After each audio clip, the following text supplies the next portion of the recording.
ये किसने कहा आपसे आंधी के साथ हूं? ये किसने कहा आपसे आंधी के साथ हूं? मैं गोडसे के दौर में गांधी के साथ हूं। इस राष्ट्रीय अधिवेशन में पूरे भारत के एक एक छोर से, एक एक राज्य से आए हुए कांग्रेस पार्टी के जो तमाम सदस्य यहां पर उपस्थित हैं, मैं आपकी ऊर्जा को सलाम करता हूं और मैं आज जो प्रस्ताव पेश हुआ है उस पर बात करने के लिए आपके बीच में खड़ा हूं। एक ऐसा मुश्किल दौर है जब सत्ता में बैठे हुए सत्ताधीशों ने नफरत को अपना परमानेंट हथियार बना लिया हो। ऐसे समय में कांग्रेस पार्टी देश के हर कोने में जा करके मोहब्बत की बात कर रही है, प्यार की बात कर रही है और इस जो कार्यक्रम का नाम है वो न्याय पथ है।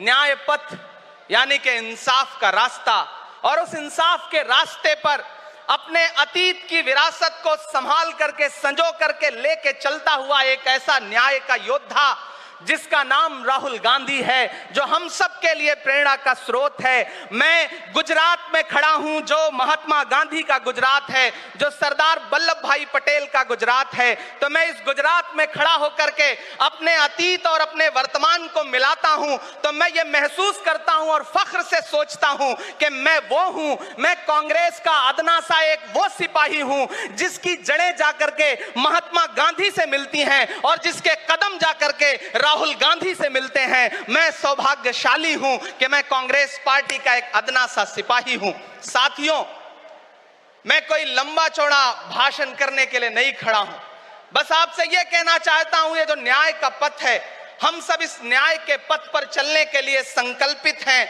हमारा समर्पण इस न्याय के पथ के लिए है, हमारा संघर्ष इस न्याय के पथ के लिए है। मेरे भाई शशि थरूर जी बोल रहे थे, सचिन पायलट जी ने बोला, हमारी बहन गेनी बहन ने बोला, उसके बाद इमरान बोल रहा है।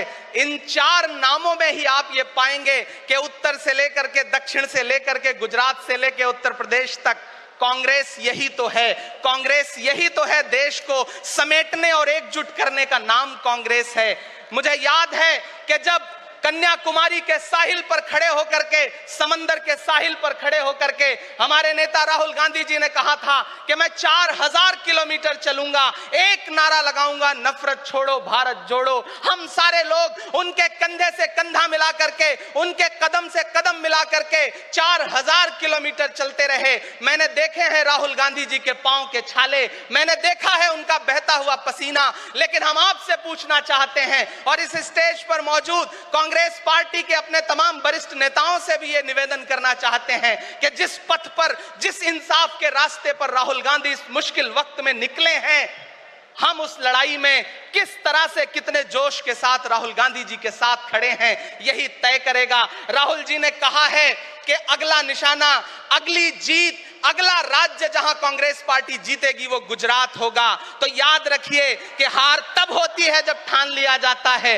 हार तब होती है जब मान लिया जाता है, जीत तब होती है जब ठान लिया जाता है। अगर हमने ठान लिया कि जहां से आज सत्ता के शीर्ष पर बैठे हुए लोग नफरत परोसने का काम कर रहे हैं, असमानता का काम कर रहे हैं, संस्थाओं को कुचलने का काम कर रहे हैं, उनके खिलाफ अगर हमने उन्हीं जड़ों में जाकर के मेहनत की, हिम्मत दिखाई, तो मुझे पूरा यकीन है कि जिस तरह अंग्रेजों के खिलाफ लड़ते हुए कांग्रेस पार्टी ने इस देश को स्वतंत्रता संग्राम के जरिए आजादी दिलाई थी, तो ये लड़ाई भी उस स्वतंत्रता संग्राम से कम नहीं है। उस लड़ाई का नेतृत्व महात्मा गांधी जी कर रहे थे, तो इस लड़ाई का नेतृत्व राहुल गांधी जी कर रहे हैं और हम सारे लोग राहुल गांधी जी के साथ खड़े हैं। हो सकता है कुछ लोग इस सफर में, इस मुश्किल सफर में छोड़ के चले गए हों, उन्हें नजरअंदाज करिए और एक नई पीढ़ी, एक नई ऊर्जा के साथ राहुल जी के साथ खड़ी हो। मैं तो कहना चाहता हूं कि कांटे गुल के साथ नहीं चल सकते हैं, बुज़दिल खुल के साथ नहीं चल सकते हैं,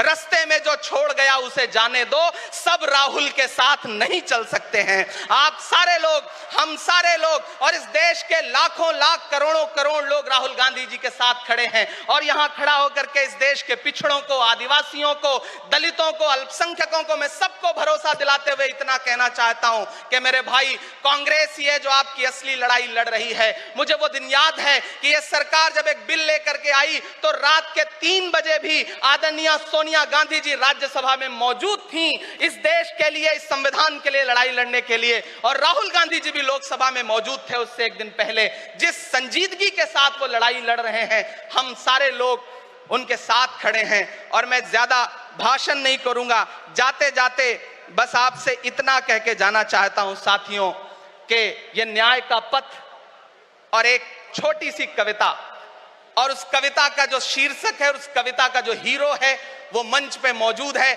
मैं चाहता हूं पीछे तक एक बार दोनों हाथ उठा करके तालियां बजाएं। मैं अगले 1 मिनट के कविता सुना करके यहां से आपसे विदा लूंगा। कन्याकुमारी से जो सफर शुरू हुआ था वो अहमदाबाद तक लगातार जारी है और आगे भी जारी रहेगा।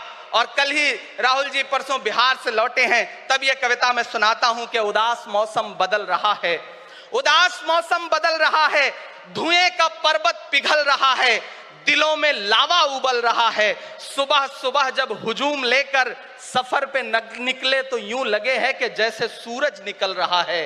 वो चल रहा है, वो चल रहा है।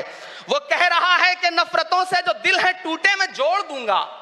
एक नारा नफरत छोड़ो भारत जोड़ो, एक नारा नफरत के बाजार में मोहब्बत की दुकान खोल ली है। वो कह रहा है कि नफरतों से जो दिल है टूटे मैं जोड़ दूंगा। वो कह रहा है हर एक दरिया हर एक तूफान को मोड़ दूंगा। सुनो सितमगर न समझो डर कर मैं अपने लोगों को छोड़ दूंगा, सितम की गर्दन मरोड़ दूंगा। सितमगरों की हर एक ख्वाहिश हर एक साजिश कुचल रहा है, वो चल रहा है, वो चल रहा है। अंतिम पंक्तियां पढ़ता हूं कि जमाने भर की तमाम माओं ने हाथ उठाकर दुआएं दी हैं, जमाने भर की तमाम माओं ने हाथ उठाकर दुआएं दी हैं, तमाम बच्चों ने इस तपस्वी का माथा चूमा बलाएं ली हैं। जो नफरतों का जहर भरा है ये बन के शंकर निगल रहा है, वो चल रहा है, वो चल रहा है। मोहब्बतों की किताब लेकर लबों पे अपने गुलाब लेकर, मोहब्बतों की किताब लेकर लबों पे अपने गुलाब लेकर, सुनहरे रंगों का ख्वाब लेकर वो आया है इंकलाब लेकर। बलाएं रास्ता बदल रही हैं, फजाएं खुशबू में ढल रही हैं। ये नफरतों का निजाम बदले, हिकारतों का कलाम बदले। अगर ये रहबर नहीं बदलते तो अपना लहजा अवाम बदले। अंधेरे बेचैन दिख रहे हैं, कोई जो है इस अंधेरी शब में मशाल की तरह जल रहा है। वो चल रहा है, वो चल रहा है, वो चल रहा है। बहुत बहुत आप सबको धन्यवाद दूंगा। साथियों, आपने जिस जिंदा दिली से सुना उसके लिए आपका बहुत आभार। न हम सफर न किसी हमनशी से निकलेगा, हमारे पांव का कांटा हम ही से निकलेगा। वतन की रेत मुझे एड़ियां रगड़ने दे, मुझे यकीन है पानी यहीं से निकलेगा। बहुत बहुत शुक्रिया।